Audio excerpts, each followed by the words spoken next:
لما أشكو غرامي يا نور الوجود وأنادي يا تهامي يا معدن.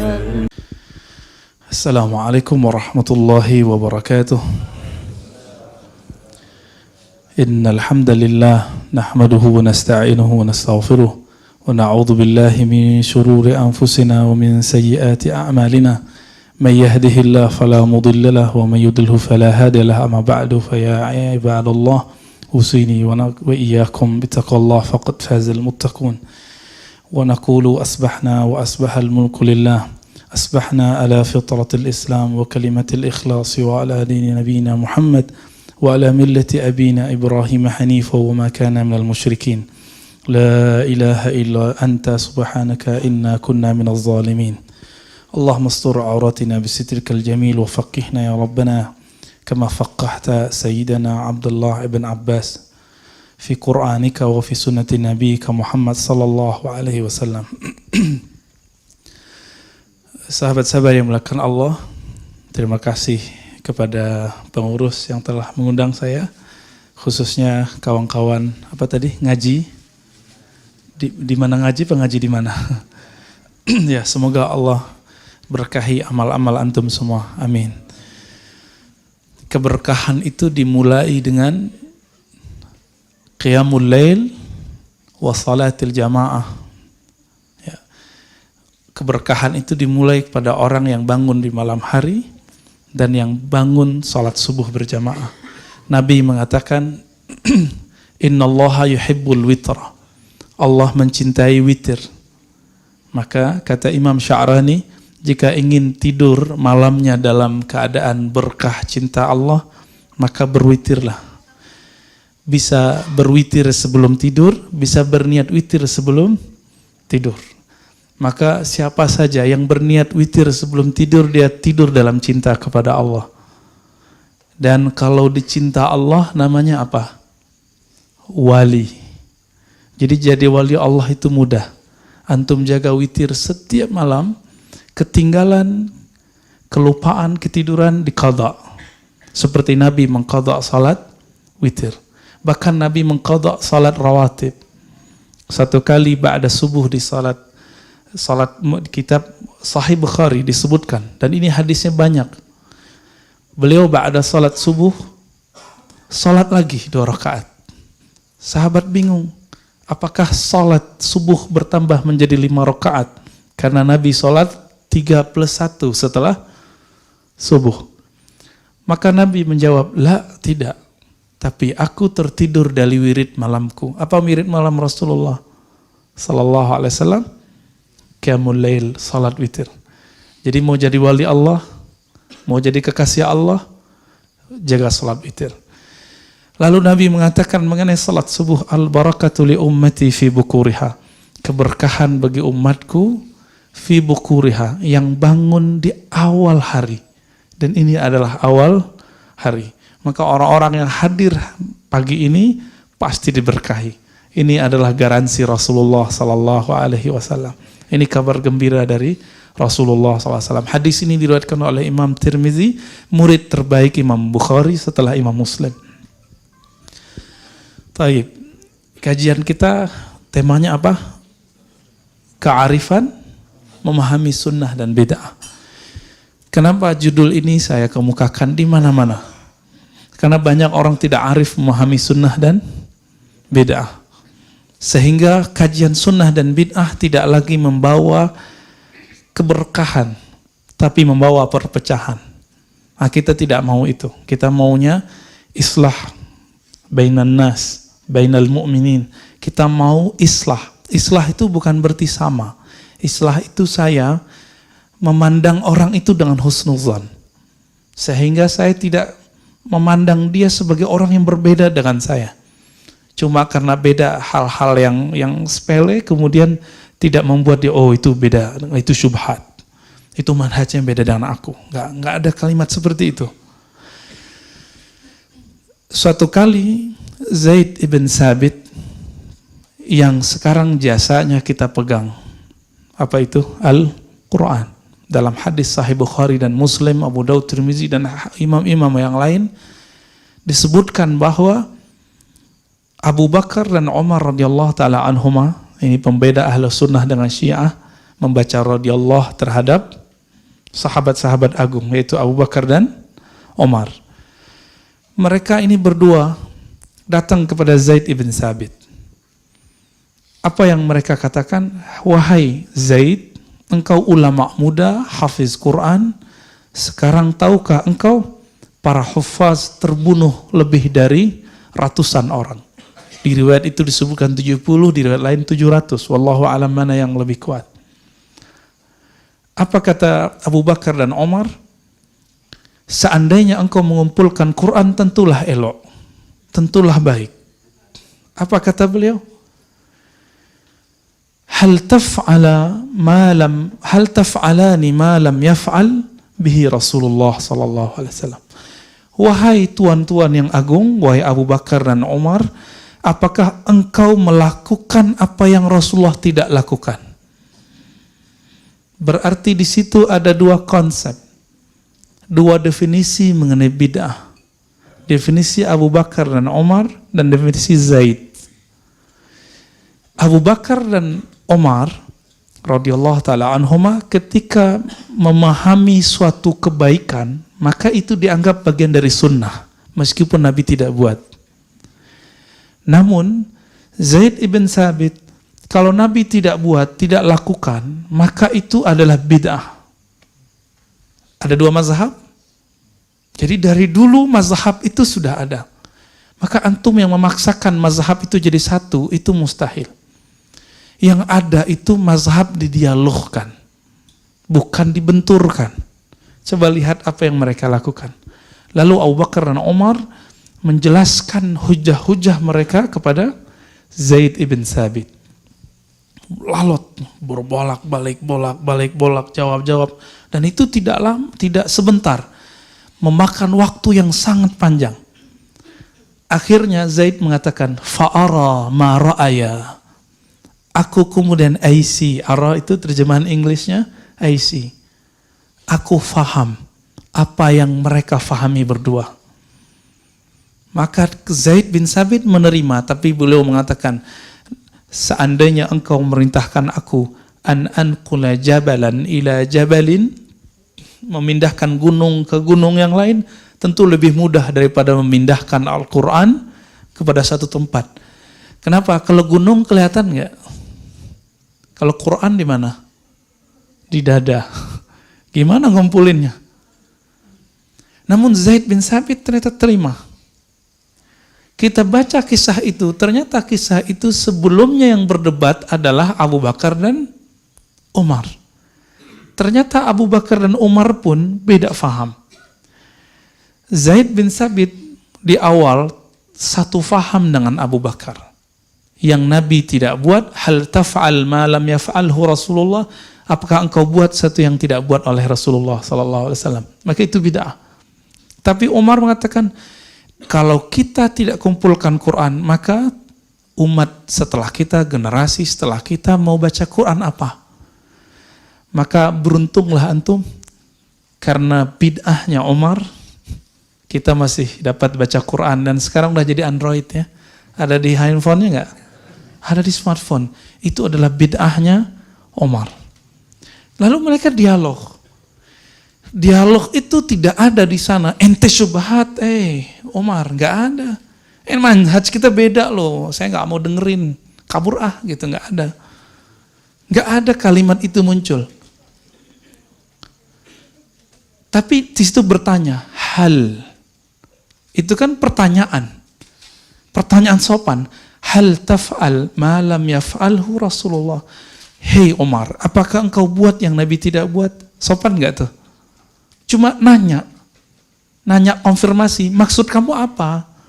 Tapi enggak, itu ente bid'ah, nggak bisa, nggak begitu. Ya. Kawan saya khutbah di satu tempat. Cuma sayangnya dia tidak tahu adab di tempat itu nggak boleh angkat tangan. Dia angkat tangan kemana-mana. Berdirilah seseorang, angkat tangan lagi, ente turun, di sini khutbah ente nggak benar. Nggak beradab ente. Mana yang nggak beradab? Yang negur di bawah atau yang di atas? Jadi yang negur lupa, dia negurnya nggak pakai adab. Seharusnya gimana caranya? Tunggu selesai dulu, dia qadha dulu sholatnya. Kalau memang dia nggak yakin sahih, dia sholat zuhur dulu, habis itu baru dia ajak ngobrol tuh orang. Atau selesai sholat, dia ajak langsung ngobrol, bukan berdebat, tapi berdialog. Jadi teman-teman semua, ini yang kita sebut piknik. Ternyata pemahaman yang sempit itu bisa dipiknikkan. Maka selamatlah antum yang suka piknik. Yang ngajinya bukan kepada satu orang.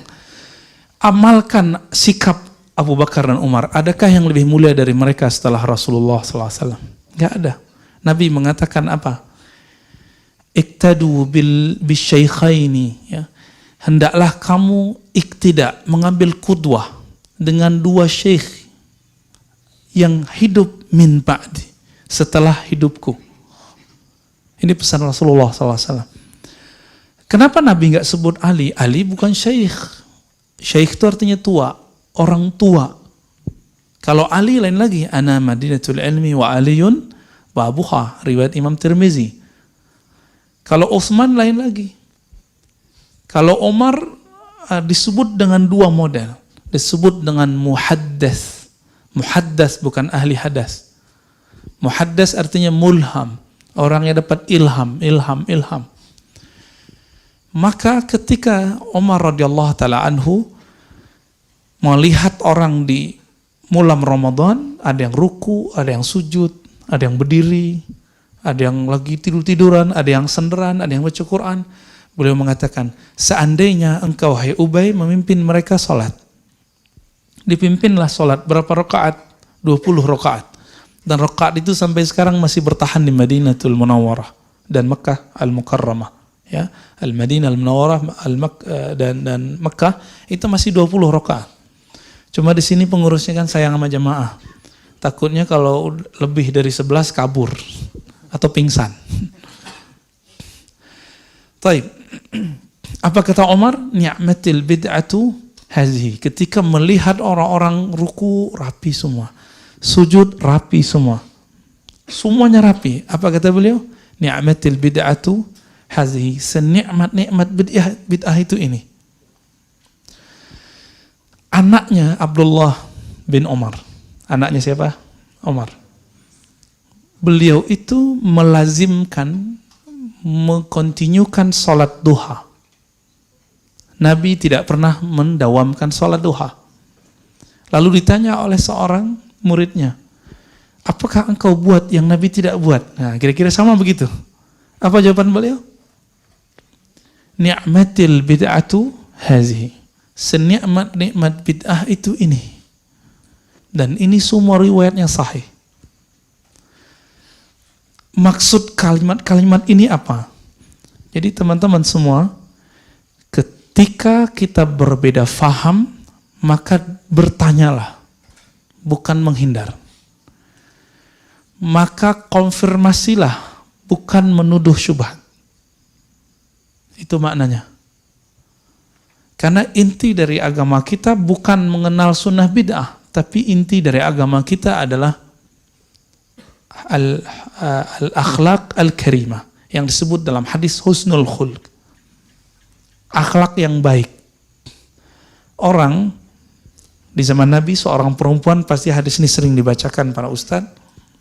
Dia sholat malam setiap malam, bahkan hampir tidak tertidur. Tapi sama tetangganya nggak baik. Apa kata Rasulullah? Finnar. Itu bukan tetangga sholat loh, tetangga rumah. Menurut antum gimana? Jika ada seseorang tetangga sholat kita nggak nyaman sama kita. Suatu kali Mu'az bin Jabal memimpin sholat kepanjangan. Di belakangnya banyak orang-orang pekerja kayu, pekerja pengangkat batu. Hadis Sahih Bukhari, Muslim, Abu Daud, Tirmizi, dan hadis ini sangat mengagetkan saya. Kenapa? Nabi SAW ternyata pro-nya bukan ama orang yang keluar dari sholat. Jadi ada seorang pekerja keras, dia udah kecapean sholat. Dia pengennya Mu'az itu baca li'ila fi Quraisy atau alam nasrah aja deh gitu. Kenapa? Kakinya udah gemeteran ya. Daripada pingsan mending dia mundur. Akhirnya dia mundur, lalu dia selesaikan sholatnya sendiri. Selesai sholat, Mu'az dikasih kabar oleh orang-orang. Itu ada munafik. Munafik itu gimana? Saat sholat bersamamu, dia keluar. Oh, jadi dulu ternyata kalangan sahabat itu memandang orang yang keluar dari jamaahnya munafik. Mirip-mirip sekarang lah ya. Oh, wah kayaknya udah kena syubhat nih. Gitu, kira-kira begitu ya. Syubhat itu kan bukan istilah yang benar. Syubhat itu kan istilah hukum yang tidak jelas. Antara halal dan haram disebut wa bainahuma umurun mutasyabihat. Syubhah.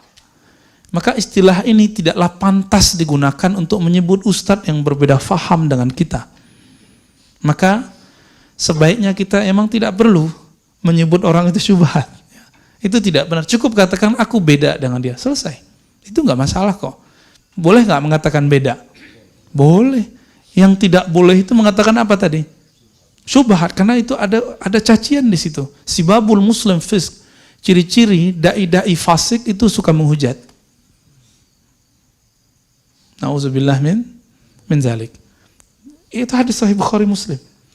Sibabul muslim fisq. Di riwayat kedua fusuq.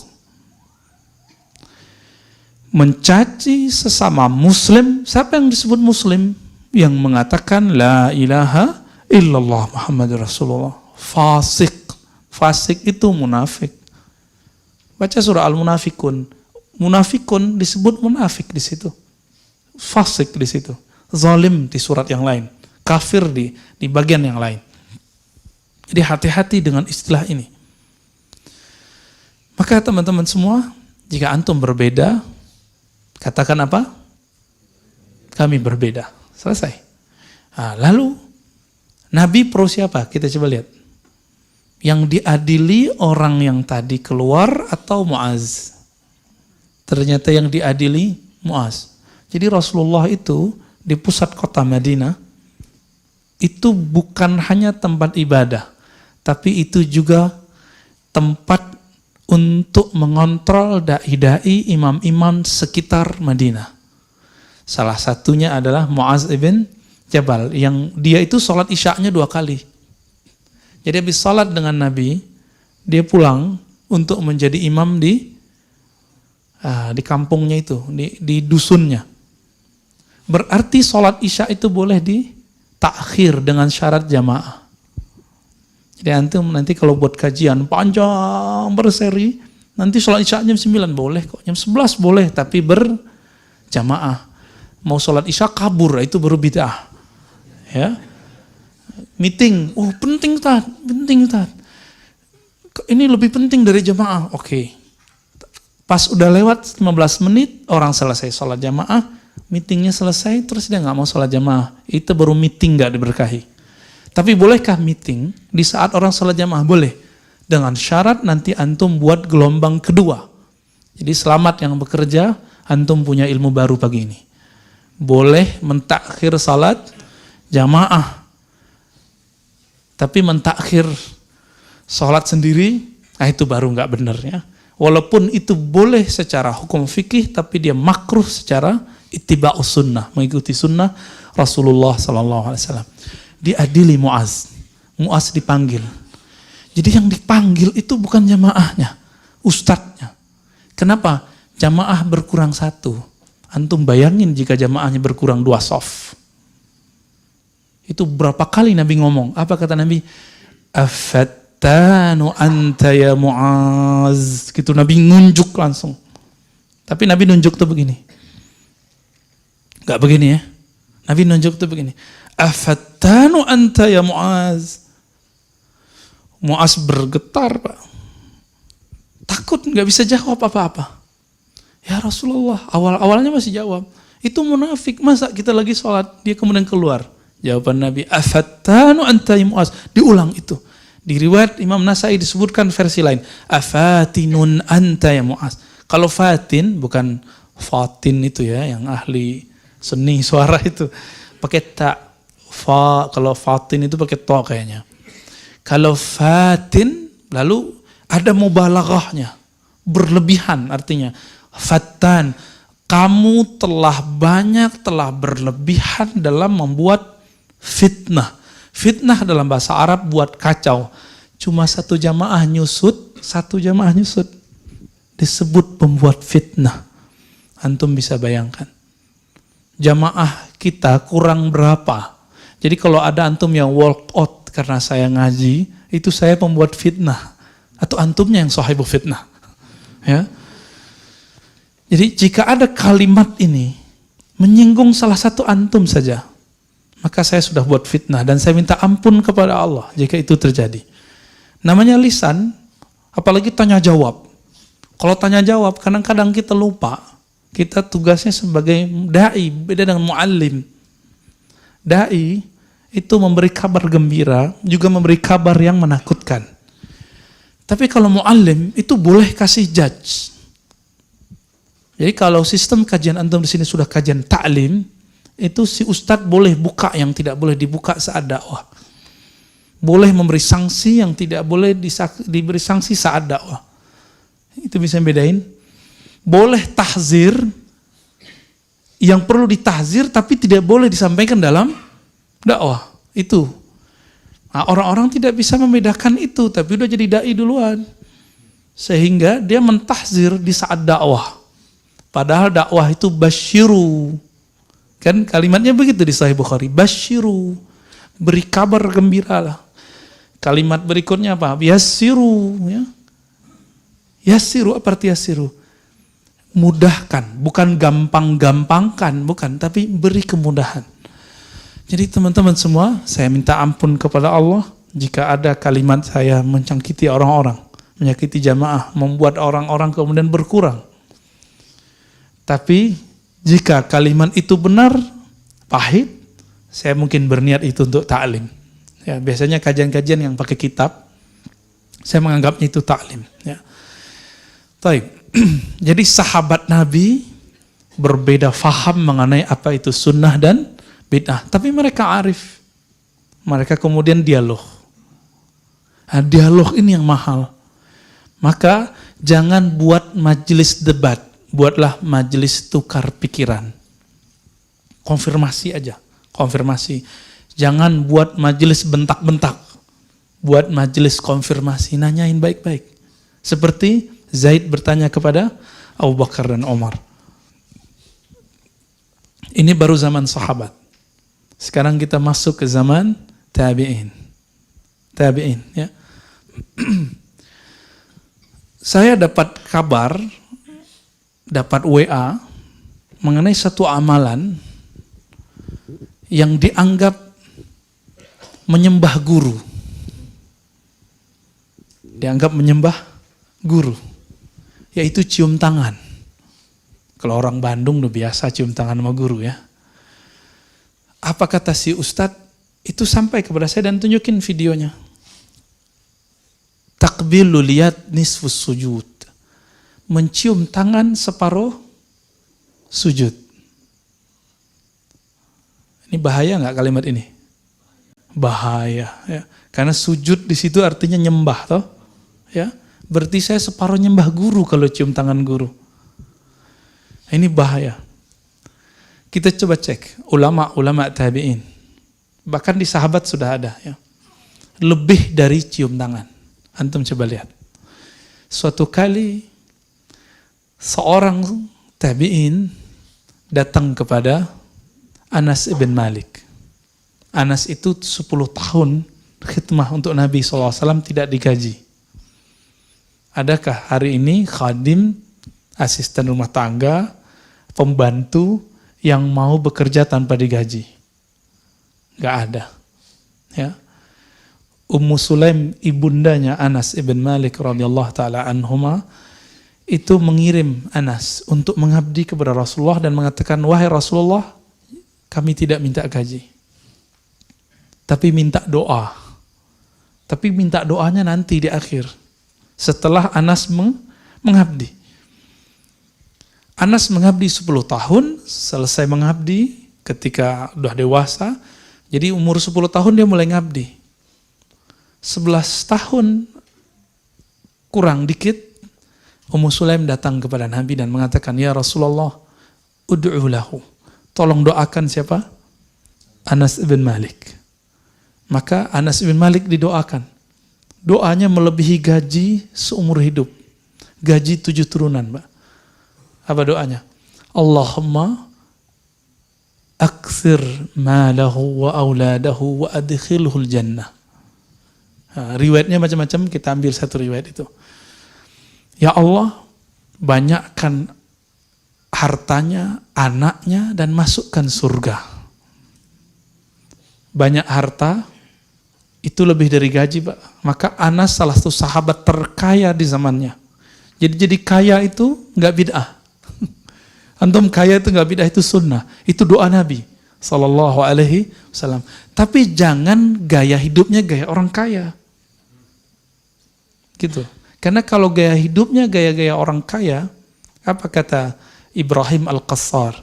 Siapa yang sok kaya, iftaqarah, maka dia dikutuk menjadi bermental miskin. Nanti keluar lagi model baru handphone, nyesek Pak. Mobil, apalagi mobil Jepang. Ya. Tiap tahun itu keluar bisa 2 kali. 2 kali modelnya. Yang Black Expander kemarin udah nyesek lagi. Yang beri kemarin Pajero Sport udah nyesek lagi. Ada lagi yang baru. Nyesek, kenapa? Gaya lifestyle-nya gaya orang kaya. Jadi apa kata Nabi? Allahumma ahyini miskinan. Ya Allah, jadikan lifestyle-ku seperti orang miskin. Orang miskin tuh dapat dikit senang, dapat banyak bersyukur. Udah begitu belum? Nabi kaya apa miskin? Sepakat? Yang bilang Nabi miskin gak kenal Rasulullah SAW. Perlu belajar sirah nabinya lebih banyak. Ditambah SKS-nya 20 kali lagi. Menafkahi seorang istri itu perlu ma'isyah enggak? Bukan ma'isyah ya, ma'isyah. Satu istri Nabi punya rumah, dibelanjakan, kemudian punya kendaraan, punya pembantu. Berapa kira-kira gaji orang yang punya kemampuan seperti itu hari ini? Antum hitung sendiri ya, karena gaji per kota akan beda. Istrinya 9, antum kali aja, yang tadi kali 9. Kaya nggak tuh? Kaya Pak, bukan kayak orang kaya, tapi kaya. Dan saya nggak habis pikir kalau ada orang mengatakan Nabi itu miskin. Kata Imam Subki, siapa yang bilang Nabi miskin, ya, dia telah membuat murka para pecinta Rasulullah Sallallahu Alaihi Wasallam. Karena para sahabat itu kaya. Itu doanya. Banyakin anaknya. Wah, ini problem nih bagi Ustadz sekarang ya. Banyak anak pasti banyak uminya anak-anak. Ya. Maka Anas mengatakan akramuna aksaruhum azwaja. Yang paling mulia di antara kami dulu yang paling banyak umi anak-anaknya. Berat nggak tuh? Ya itu yang antum belum sanggup, yang aneh juga belum sanggup kali ya. Terus di riwayat Muslim itu ada tambahan waghfir lahu, ampuni dia. Yang tadi saya bacakan wa adkhilhul jannah, masukkan dia surga. Udah banyak harta, banyak ibunya anak-anak, banyak anaknya, diampuni dosanya, masuk surga. Adakah gaji yang paling hebat dari itu? Gak ada. Anas ibn Malik mengatakan, aku mencium tangan Nabi SAW dan aku merasakan tidak ada tangan yang lebih sejuk, lebih halus melebihi tangan Rasulullah SAW. Ketika seorang sahabat ini berjalan, didatangi oleh tabi'in. Salah seorang tabi'in ini kemudian bertanya, ya Anas, hei Anas, hal ra'aitan Nabiya SAW? Apakah engkau benar-benar telah memandang Rasulullah dengan matamu? Apa jawaban Anas? Oh, na'am. Ra'aitu bi'ainayya. Orang itu nanya lagi, dengan mata yang mana? Mata yang ini. Ditunjuk matanya. Maka orang itu minta izin, wahai Anas, izinkan aku mencium mata yang matamu itu memandang Rasulullah sallallahu alaihi wasallam. Nisfu sujud nggak? Saya nggak habis pikir itu, kenapa orang berani mengatakan ini cium mata, bukan hanya cium tangan. Bahkan Ibnu Abi Mulaikah datang kepada salah seorang sahabat Nabi dan mengatakan, mana lisan yang dulu lisanmu itu diludahi oleh Rasulullah SAW. Dikeluarin lidahnya, dicium lidahnya itu. Itu bukan homreng itu, Pak, bukan. Tahu homreng kan? Bukan. Itu yang disebut dengan bab at-tabarruk. Bab mengambil keberkahan cinta kepada orang yang mencintai Nabi sallallahu alaihi wasallam. Satu kali Umar yang punya anak ini ya, Abdullah bin Umar lebih tepatnya, merindukan Nabi sallallahu alaihi wasallam. Maka dia cari di mana dulu Nabi pernah jalan-jalan, dia cari jejaknya dan dia jalan di jejak itu. Sambil mengenang Rasulullah sallallahu alaihi wasallam. Dikenang. Dan dia teringat di pohon yang ini Rasulullah dulu pernah duduk, tapi pohonnya sudah dipangkas, tinggal cuma ya bekas-bekasnya.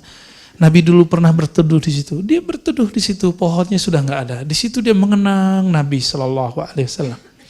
Itulah maulid yang dibuat oleh Abdullah bin Umar.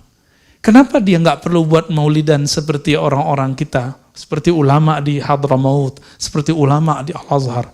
Itu di Mesir, orang buat dari 1 Rabiul Awal sampai tanggal 12, ditutup dengan pawai solawat.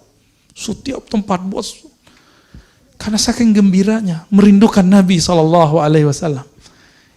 Bukan menyembah Nabi, tapi mengenang Nabi SAW. Karena kita tidak bisa melihat hari ini di manakah telapak Rasulullah. Kita nggak tahu di manakah pohon Nabi dulu berlindung. Maka teman-teman semua, kita husnuzon sama orang maulid. Mungkin dia ingin mengenang cinta para sahabat kepada Rasulullah SAW. Kalau kita nggak maulid, kita ganti namanya, kajian sirah Nabi. Ya. Maka saya setiap pagi saya kajian sirah Nabi, saya maulidan tiap hari. Nggak perlu nunggu 12 Rabiul Awal. Tapi kalau ada orang mau 12 Rabiul Awal, nggak apa-apa. Siapa yang mengatakan nggak apa-apa? Itu imam syekh yang dulu dinukil oleh guru antum, guru kita semua, guru anak-anak muda di Indonesia, Ustadz Adi Hidayat. Yang karena nukil imam ini, beliau ditahzir oleh banyak orang. Siapa nama orang yang disebut oleh beliau? Sayyid Muhammad Ahlawi Al-Maliki. Gelar Sayyid bagi orang yang tidak faham dikira menyembah guru. Disebut Taghut Makkah. Jadi salah seorang yang mentahzir Ustadz Adi dulu mengatakan, masa Taghut Makkah diikuti, kira-kira begitu. Apa kata Sayyid Muhammad? Orang Makkah. Beliau, ayahnya, kakeknya, kakek dari kakeknya itu adalah pengajar Masjidil Haram sebelum Masjidil Haram dikuasai oleh orang-orang yang hari ini menguasai Mekah. Apa kata beliau? Jika engkau mengenang nabinya hanya sanggup sekali setahun, maka menurutku itu wajib. Kalau Abdullah bin Umar, Anas bin Malik setiap hari dia mengenang Rasulullah Sallallahu Alaihi Wasallam, maka nggak perlu maulidan. Ya, saya ditanya, Tat, bukannya maulid duluan yang buat Syiah? Saya jawab canda aja, Syibeh kali. Ya, di Syiah ada, betul di zaman Fatimiyah. Tapi di kalangan Muslim itu Sultan Muzaffar, lalu dibangkitkan lagi oleh Sultan Panglima terhebat yang kita puji setiap saat, Salahuddin Al-Ayyubi. Jadi dua orang ini, kita nggak ikut maulidnya Syiah, kita ikut maulidnya Ahlus Sunnah. Maka jika disebut bid'ah, teman-teman, mari coba kita bandingkan bid'ah menurut para sahabat, para ulama dengan bid'ah menurut para pendakwah hari ini. Itu jauh berbeda.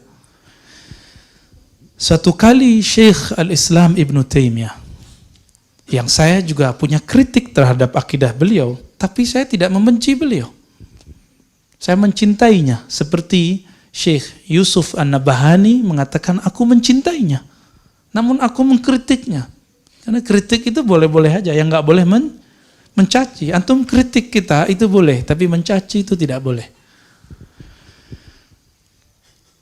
Syekh Ibn Taimiyah rahimahullah punya kitab judulnya Iqtida' Siratal Mustaqim. Apa kata beliau? Al-bid'atu adalah, bid'ah itu adalah kullu ma lam yadulla alaihi dalilun syar'i. Bid'ah secara ilmu hukum Islam bukan yang Nabi tidak buat. Tapi bid'ah adalah yang tidak ada dalil syaraknya. Pertanyaannya, yang udah pernah ngaji di pesantren atau di sini ada ustadz ngaji usul fikih, yang disebut dalil syariat ada berapa? Yang disepakati ada 4. Quran, sunnah, ijma', qiyas. Yang diperdebatkan oleh imam-imam mazhab ada lebih dari 10. Ada namanya maslahat. Apalagi? Istihsan, uruf, qaulus sahabi. Banyak sekali. Syar'u man qablana. Terus. Semuanya masuk di situ. Jadi ketika orang-orang mengatakan, oh nggak ada di Quran, kita lihat di sunnah. Nggak ada di sunnah, kita lihat di ijma'. Nggak ada di ijma', kita lihat di qiyas. Jika tidak ada di 4 ini, maka siap-siap terjadi ikhtilaf di antara ulama. Tolong bedakan, ikhtilaf ulama bukanlah bid'ah. Kalau ulama yang ikhtilaf, belum bid'ah. Tapi kalau tidak ada ulama yang beramalkan, baru bid'ah. Jadi kalau masih ada nih perdebatan, ini mengatakan boleh, ini mengatakan tidak boleh, maka dia tidak bid'ah. Ini paling gampang. Kalau antum belum sampai level ustadz, mampu baca kitab, udah gampangnya gimana?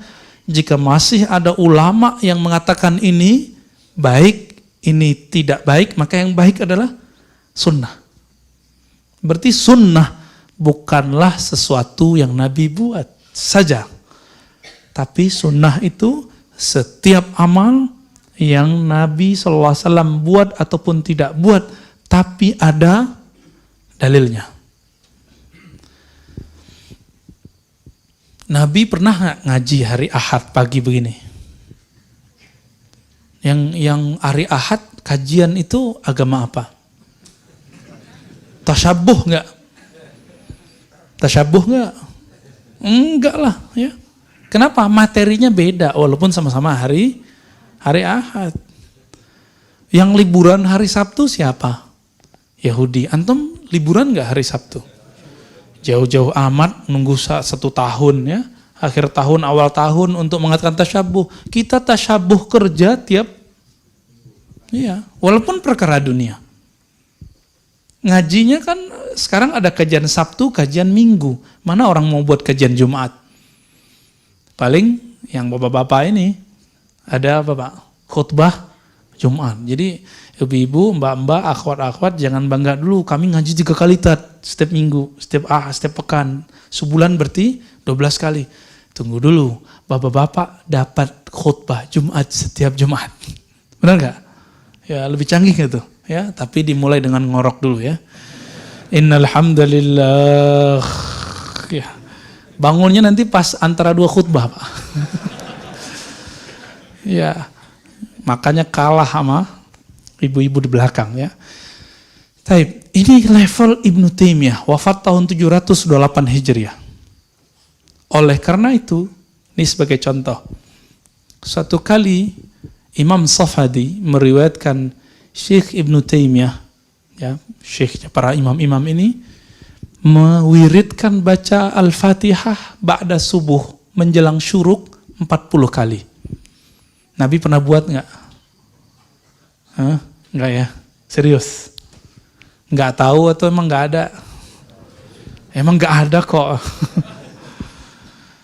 Lalu ditanya oleh seorang muridnya, wahai Tuan, kenapa Anda baca Fatihah 40 kali? Nggak dituduh, syubhat ente.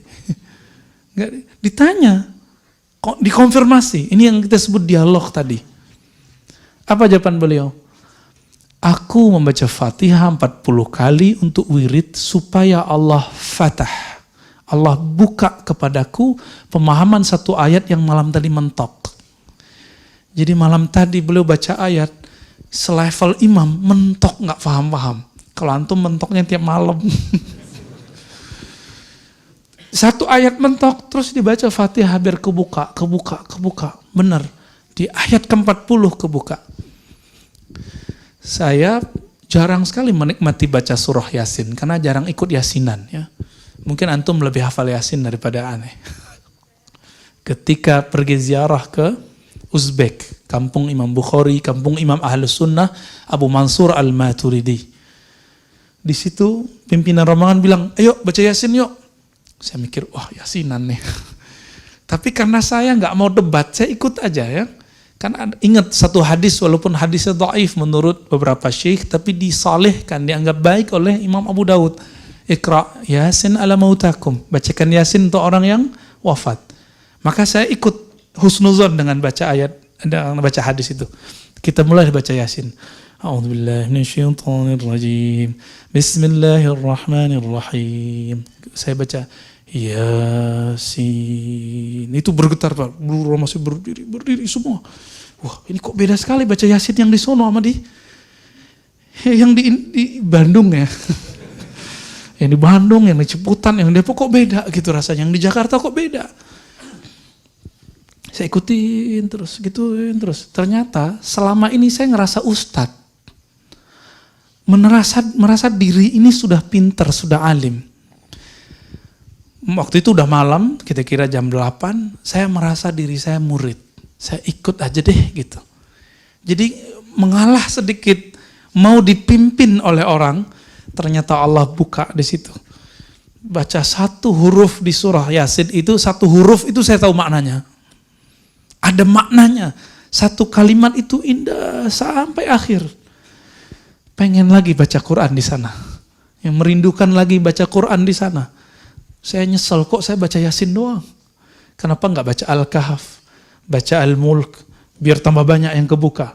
Sekarang saya baca Yasin nggak ketemu rasa itu. Bergetar itu nggak ada Pak. Bergetarnya cuma sedikit. Kenapa itu?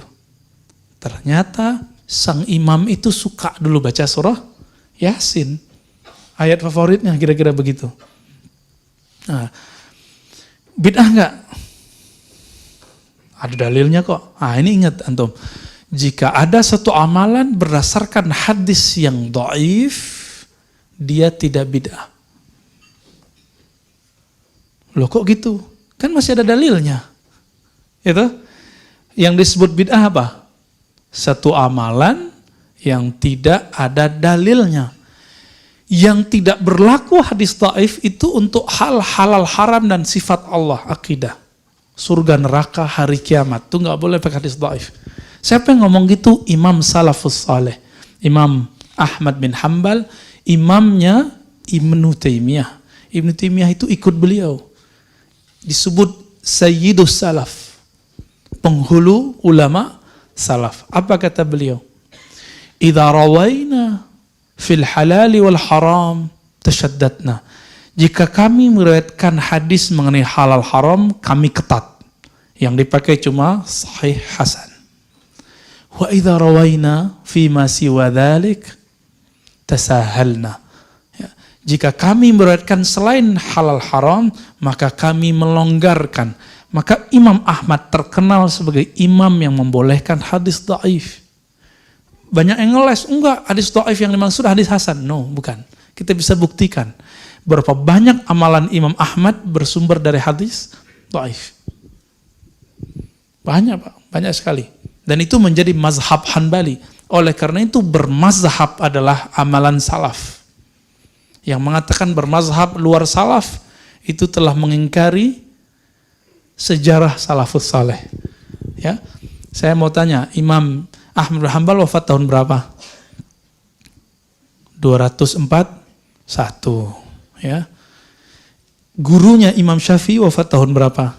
204. Salaf nggak? Salaf ujungnya kan 300. Ini masih di bawah 300? Masih. Imam Malik tahun 179. Imam Abu Hanifah 150. Maka 4 imam ini adalah imam salafus saleh. Antum ikut salah satunya, maka antum salafi yang sahih. Jadi salafi itu mudah sebenarnya. Sangat mudah. Tapi saya nggak tahu kalau nama ini kemudian telah jadi brand banyak orang atau sedikit orang. Ya. Maka saya meyakini saya ikut salaf. Karena imam saya adalah Imam Syafi'i, Imam Malik, Imam Abu Hanifah, Imam Ahmad bin Hanbal. Bukan satu imam. Imam kita ada Bukhari, Muslim, Abu Daud, Tirmizi. Nah, ini contoh Tirmizi. Bahwa beramal dengan hadis dhaif itu adalah sunnah, bukan bid'ah. Silakan buka Sunan Tirmizi. Sunan itu jamak dari sunnah. Nanti ketemu satu bab. Bab aqiqah. Al-aqiqah bahasa Arabnya. Aqiqah. Udah ada terjemahannya sekarang ya. Hadis pertamanya mengenai azanil maulud. Mengazankan bayi baru lahir. Mengazankan bayi baru lahir. Saya sudah cek ternyata rawinya dhaif 2 orang. Lemah 2 orang. Jadi Imam Tirmizi ngambil dari seorang ulama, dari Nabi SAW, bahwa Nabi mengazankan cucunya. Dan di riwayatnya ada 2 rawi yang dhaif.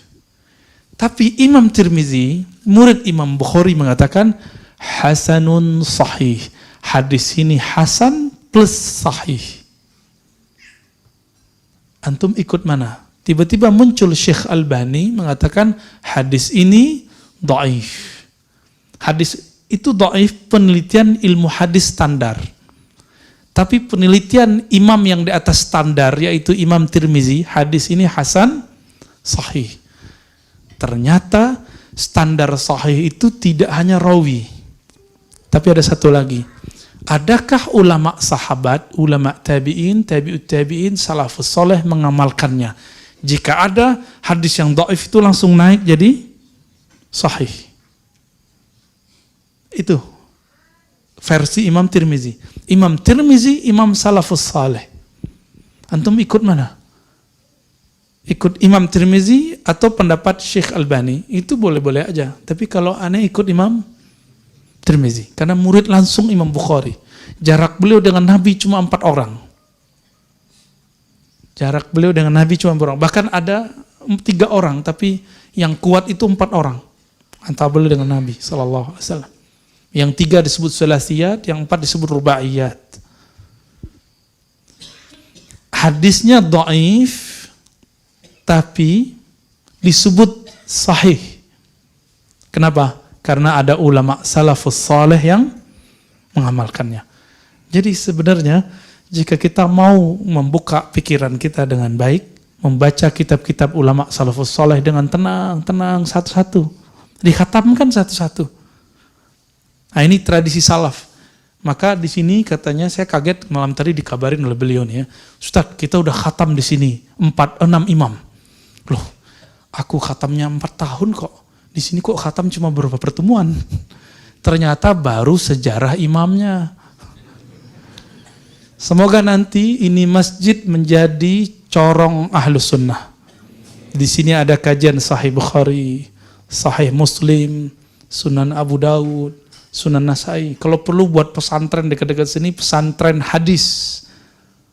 Pesantren hadis. Atau dibuat daurah kajian hadis. Kan banyak ahli hadis di sekitar Bandung. Bandung kan dekat kampus UIN ya. UIN, sebenarnya UI yang negeri. UIN itu mirip dengan Al-Azhar. Di situ ada orang yang lurus, di situ ada orang yang bengkok-bengkok, di situ ada ahlus sunnah, di situ ada ahlul bid'ah. Di situ ada orang yang manhajnya sahih, di situ ada orang yang tidak sahih. Ada yang liberal, ada yang tidak liberal. Namun yang dominan adalah ahlus sunnah. Maka cara orang untuk menjauhkan umat dari ulama, jauhkan umat dari UIN. Cara orang untuk menjauhkan umat dari ulama, jauhkan umat dari pesantren. Pesantren itu kan gak ada kaitan sama politik. Jika ada kiai keluaran pesantren berpolitik, itu gak ada hubungannya sama pesantren.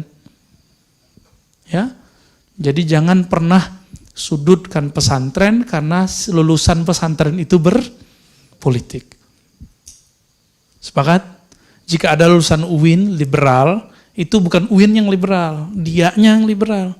Karena kalau standarnya pakai oknum, maka Al-Azhar liberal dong. Kenapa? Banyak tamatan Azhar juga liberal. Ummul Qura, itu di mana? Di Mekah. Banyak yang liberal. Ya, bahkan antum nggak suka. Ya. Pimpinan ormas lagi. Ya kan? Ummul Qura, Mekah. Jangan sebut Pak. Ya, semangat amat Pak. Jangan sebut-sebut ya. Jadi tidak ada standarnya itu oknum. Oke? Jadi nggak mesti tamatan ini berarti liberal, enggak. Jadi buku pemurtadan UIN IAIN adalah fitnah. Afattanu anta ya muallif.